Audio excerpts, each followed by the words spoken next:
नमस्कार दोस्तों, स्वागत है आपका स्टडी फास्ट के आपके अपने यूट्यूब चैनल के प्लेटफॉर्म पर। एक बार फिर से हम हाजिर हैं आपके सामने लेखपाल, UP PCS, UP police, railway, UP triple SC और अन्य सरकारी नौकरियों से संबंधित फ्री मॉक टेस्ट की सीरीज़ नंबर 3 लेकर। इससे पहले हम 2 अन्य फ्री मॉक टेस्ट के वीडियो अपने चैनल पर अपलोड कर चुके हैं, उनको भी आप जाकर देखिए। दोस्तों, ये फ्री टेस्ट सीरीज आपको और आपके लिए बिल्कुल वरदान साबित होगी और आप इसमें दिए हुए क्वेश्चंस को अटेम्प्ट कीजिएगा और कितने क्वेश्चन आपने सही किए उसको कमेंट बॉक्स में बताइएगा। चलिए दोस्तों, वीडियो को प्रारंभ करते हैं। तो आज का हमारा पहला यहाँ पर क्वेश्चन है कि निम्नलिखित को सुमेलित कीजिए। इसमें एक तरफ दिया हुआ है अमर सिंह, मौलवी अहमदुल्ला, लियाकत अली, खान बहादुर और सूची सेकंड से इनको मिलाना है। दूसरी तरफ सूची है फैजाबाद, जो कि विद्रोह के केंद्र हैं, फैजाबाद, जगदीशपुर, बरेली, इलाहाबाद। तो यहाँ पर अमर सिंह, जैसे कि हम जानते हैं, अमर सिंह ने विद्रोह का नेतृत्व किया था जगदीशपुर में, और मौलवी अहमदुल्ला ने नेतृत्व किया था विद्रोह का, जो कि 1957 में हुआ था, फैजाबाद में किया था। और लियाकत अली विद्रोह के नेता थे इलाहाबाद के, और खान बहादुर बरेली से थे। तो ए का यहाँ पर पहला हो जाएगा और ए का हो जाएगा दूसरा, बी का पहला, ए का दूसरा, बी का पहला, सी का फोर्थ और डी का थर्ड। तो यहाँ पर ऑप्शन नंबर सेकंड ऑप्शन यहाँ पर राइट हो जाएगा। दूसरा हमारा क्वेश्चन है, स्थलीय समीर चलती है रात्रि में, दिन में, सी ए और बी दोनों, डी इनमें से कोई नहीं। तो दोस्तों इस क्वेश्चन का आंसर देने से पहले आपको बता देते हैं कि स्थलीय समीर होता क्या है। समीर 2 प्रकार की होती है, एक होती है स्थलीय समीर और दूसरी होती है जलीय समीर। तो स्थलीय समीर एवं जलीय समीर प्रतिदिन चलने वाली स्थानीय पवनें होती हैं। ये पवनें खासकर समुद्र तटों पर महसूस की जाती हैं। स्थलीय समीर एक ऐसी पवन है जो स्थल से जलीय भाग अर्थात जमीन से समुद्र की ओर रात में चलती है। वहीं जलीय समीर यह एक ऐसी पवन है जो जल से स्थलीय भाग की ओर अर्थात समुद्र से जमीन की ओर चलती है। तो जैसा कि हमने पहले बताया कि यह एक स्थलीय समीर एक स्थानीय पवन होती है जो कि समुद्र तटों पर महसूस की जाती है और यह स्थल से जलीय भाग की ओर रात में चलती है। तो इसका हमारा आंसर हो जाएगा, यहाँ पर आंसर ए हो जाएगा, ये पवनें रात्रि में चलती हैं। तो इसका फर्स्ट पहले 52 का first one should be right. Now come to the question number 53। भारतीय संविधान के किस अनुच्छेद में मानव के दुर्व्यवहार और बलात्श्रम को रोकने का प्रयास किया गया है? तो ये भारतीय संविधान के जो फंडामेंटल राइट्स दिए हैं, उन राइट्स के अंतर्गत ये यहाँ पर आएगा, ये आर्टिकल, इसका आंसर हो जाएगा आर्टिकल 23। तो it's answer should be third. Now come to the question number 54। संघीय संसद का निम्न अथवा लोकप्रिय सदन आप किससे संबोधित करते हैं? देखिए, जैसा कि हम जानते हैं, आर्टिकल 79 में कहा गया है कि भारतीय संसद लोकसभा, राज्यसभा और राष्ट्रपति से मिलकर बनती है। इसमें कौन होगा? भारतीय संसद लोकसभा और प्लस राज्यसभा और प्लस प्रेसिडेंट ऑफ इंडिया से मिलकर बनती है। तो यहाँ पर जो लोकसभा को हम लोकप्रिय सदन कहते हैं और राज्यसभा को हम उच्च सदन कहते हैं। तो इसका आंसर यहाँ पर हो जाएगा Lok Sabha, option number 4। Now come to the question number 55। भारत के वे पहले राष्ट्रपति जिनकी कार्यकाल के दौरान मृत्यु हो गई थी। तो दोस्तों, भारत के वे उपराष्ट्रपति जिनके कार्यकाल के दौरान मृत्यु हो गई थी, वो कृष्णकांत जी थे। कृष्णकांत के बारे में बताते हैं। तो कृष्णकांत की जो मृत्यु हुई थी वो 2002 में इनकी मृत्यु हो गई थी।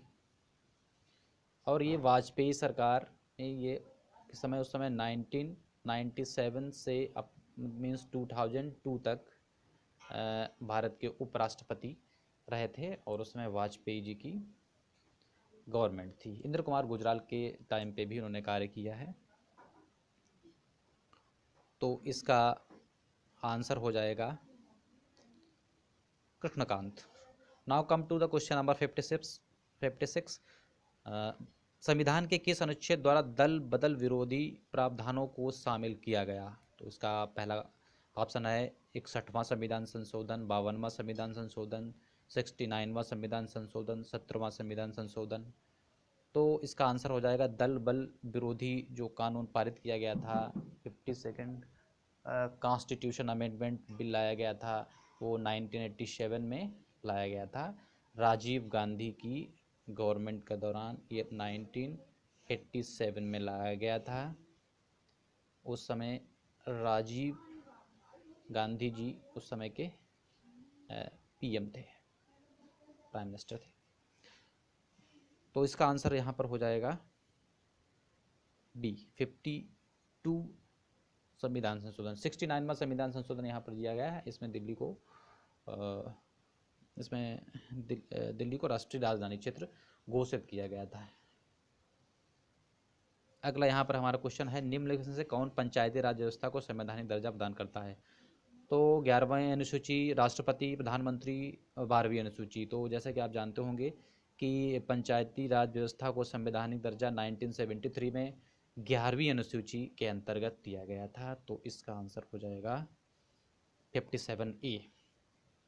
अगला हमारा क्वेश्चन है, आमतौर पर प्रतिदिन सदन की कार्यवाही का प्रथम घंटा अर्थात 11 से 12 बजे को हम क्या कहते हैं? जो हमारा भारतीय संविधान की जो पहली मीटिंग होती है, फर्स्ट आवर, जो 11 से 12 बजे के बीच होता है, उसको हम प्रश्नकाल कहते हैं। तो इसका आंसर यहाँ हो जाएगा 4th वन, प्रश्नकाल। अगला यहाँ पर हमारा क्वेश्चन है, भारत के आर्थिक नियोजन के क्षेत्र में एक शोषण विहीन समाज की स्थापना के उद्देश्य से किसने सर्वोदय योजना प्रस्तुत की थी? पहला ऑप्शन है जयप्रकाश नारायण, महात्मा गांधी, जवाहरलाल नेहरू, सुभाष चंद्र बोस ने। तो इसका आंसर हो जाएगा सर्वोदय योजना स्टार्ट की थी जयप्रकाश नारायण ने। तो ऑप्शन हो जाएगा 59 का ए आंसर सही हो जाएगा। दोस्तों, आप हमारे चैनल को सब्सक्राइब कर लीजिएगा, क्योंकि इस चैनल पर आपको बेहतरीन मॉक टेस्ट और government job, one day exam से संबंधित स्टडी मटेरियल नियमित रूप से बिल्कुल फ्री ऑफ कॉस्ट मिलता रहेगा। और हम आपको एश्योर करते हैं, आपको बिना पैसा खर्च किए आपको बेहतरीन तैयारी आपकी करवाएंगे। हम यूट्यूब के क्षेत्र में, ऑनलाइन स्टडी क्षेत्र में हम तहलका मचा देंगे। अगला हमारा क्वेश्चन है क्वेश्चन नंबर 6। उस रोजगार की स्थिति को क्या कहते हैं जिसमें श्रमिकों की उत्पादकता शून्य होती है? तो दोस्तों, श्रमिकों की उत्पादकता जो शून्य होती है, पहले इसमें ऑप्शन देख लेते हैं। प्रच्छन्न बेरोजगारी, चक्रीय बेरोजगारी, मौसमी बेरोजगारी, और ऑप्शन नंबर डी ढांचागत बेरोजगारी। तो कृषि के क्षेत्र में, कृषि श्रमिकों के क्षेत्र में जो बेरोजगारी देखने को मिलती है वो प्रच्छन्न बेरोजगारी होती है। प्रच्छन्न बेरोजगारी से तात्पर्य होता है कि ऐसी बेरोजगारी जो दिखाई नहीं देती, छिपी बेरोजगारी होती है। आपने देखा होगा कि एग्रीकल्चर फील्ड में एक ही परिवार के कई लोग उसमें लगे रहते हैं, उससे प्रोडक्टिविटी को कोई फ़र्क नहीं पड़ता, प्रोडक्टिविटी इंक्रीज नहीं करती, बल्कि वहाँ लेबर कॉस्ट ज़्यादा लग जाती है। तो इसका आंसर यहाँ पर जो है वो हो जाएगा ऑप्शन नंबर ए। इसका ए ऑप्शन यहाँ पर सही हो जाएगा, प्रच्छन्न बेरोजगारी। 61 पूर्ण स्पर्धा में कीमत का लेन देन आपका आधार आप किसे मानते हैं? फर्म, सरकार, उद्योग, खरीदार। तो यहाँ पर कीमत का हम लेनदार जो मानते हैं 61 के तहत यदि हम देखें तो इसका आंसर यहाँ पर हो जाएगा फर्म। राष्ट्रीय आय निकालने के लिए हम एनएनपी में से किसे घटाती हैं? एनएनपी होता है नेट नेशनल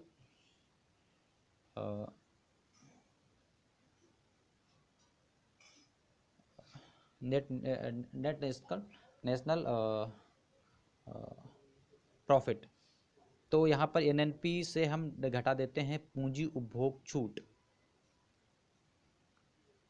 तो इसका यहाँ पर आंसर सी सही हो जाएगा। भारत की राजकोषीय नीति के उद्देश्यों से आप किसे शामिल नहीं करेंगे? विदेशी व्यापार, संपत्ति एवं आय का उचित विवरण, कीमत स्थिरता, पूर्ण रोजगार। तो ऑप्शन यहाँ पर हो जाएगा इसका ई सही हो जाएगा, विदेशी व्यापार विनिमय, फॉरेन ट्रेड एक्सचेंज, इसका आंसर सही हो जाएगा। Now come to the next question which is 64 number. मिश्रित कृषि से क्या तात्पर्य है? पहला यहाँ पर ऑप्शन है नकदी और खाद्य दोनों फसलों को बोना, एक ही खेत में दो या अधिक फसलों को बोना, पशुपालन और कृषि करना, एक वर्ग में अधिक पौधे बोना। तो जैसा कि यहाँ पर हम पहला ऑप्शन देखें, नकदी और खाद्य दोनों फसलों को बोना, तो नकदी फसलें जो बोते हैं उनको हम कैश क्रॉप्स कहते हैं, जिन पे उद्योग धंधे निर्भर होते हैं। तो हमारे यहाँ पर पहला ऑप्शन नहीं हो सकता। दूसरा है एक ही खेत में दो से अधिक या अधिक फसलों बोना, एक फसल में दो से अधिक से फसलों को एक ही वर्ष से बोने को कहते हैं मल्टी क्रॉपिंग कहते हैं, तो ये भी नहीं होगा। पशुपालन और कृषि करना, बिल्कुल ये हमारा होगा सी। 65 दूरी सदैव होती है। आप जानते हैं दूरी सदैव ही यहाँ पर धनात्मक, ऋणात्मक, गुणात्मक, इनमें से कोई नहीं, तो दूरी हमेशा धनात्मक होती है। समझ लीजिए, जब किसी बोतल में से पानी भरा जाता है तो उस जमने दिया जाता है तो बोतल टूट जाती है, क्योंकि बोतल हिमांक पर सिकुड़ती है, पानी जमने पर फैलता है, पानी गर्म करने पर फैलता है, बोतल के बाहर ताप क्रम अंदर से ज़्यादा होता है। तो इसका सही आंसर हो जाएगा, पानी की प्रॉपर्टी होती है कि वो जमने पर फैलता है। तो इसका आंसर हो जाएगा बी।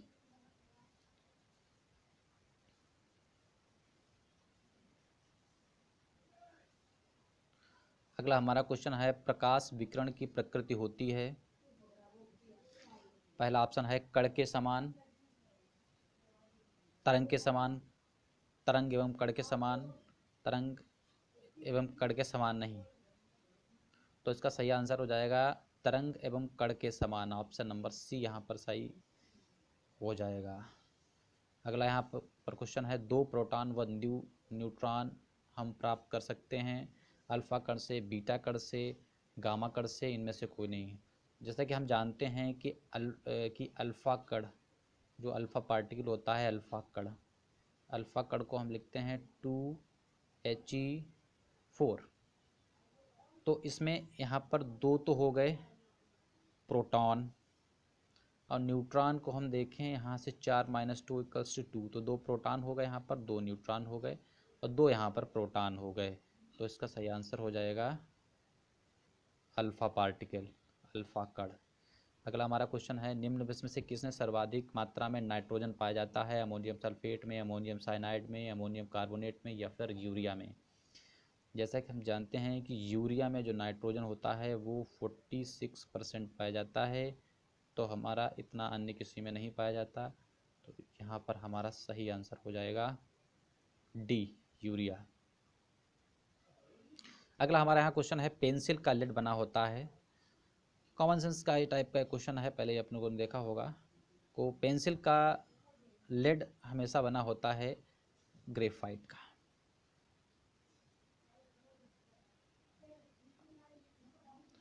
और यहाँ पर अगला हमारा क्वेश्चन है 71, द्विगुणित कोशिका में आधे गुणसूत्र माता से तथा पिता से प्राप्त होते हैं, और दूसरा ऑप्शन है एक गुणसूत्र माता से तथा दो पिता से प्राप्त होते हैं। माता से 2 गुणसूत्र तथा पिता से 5 गुणसूत्र प्राप्त होते हैं, इनमें से कोई नहीं। तो इसका सही आंसर हो जाएगा यहाँ पर द्विगुणित मतलब आधे गुणसूत्र माता से और आधे गुणसूत्र पिता से यहाँ पर प्राप्त होते हैं। तो इसका सही आंसर हो जाएगा 71A।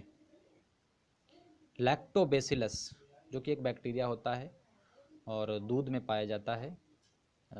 ऑप्शन ये है कैसा होता है, स्वपोषी, मृतोपजीवी, सहजीवी, परजीवी। तो इसका सही आंसर यहाँ पर हो जाएगा 72 मृत्योपजीवी, सैप्रोफाइट्स। अगला क्वेश्चन हमारा है, किस पादप जगत के पौधों का शरीर जड़, तना एवं पत्तियों में विभाजित नहीं रहता? पहला ऑप्शन है थैलोफाइटा, ब्रायोफाइटा, ट्रैकियोफाइटा, इनमें से कोई नहीं। तो इसका हमारा सही आंसर हो जाएगा थैलोफाइटा। जैसा कि थैलोफाइटा को हम लोग कहते हैं no leaf, no root, no stem. Thallophyta को हम जानते हैं नो लीव्स, नो रूट्स,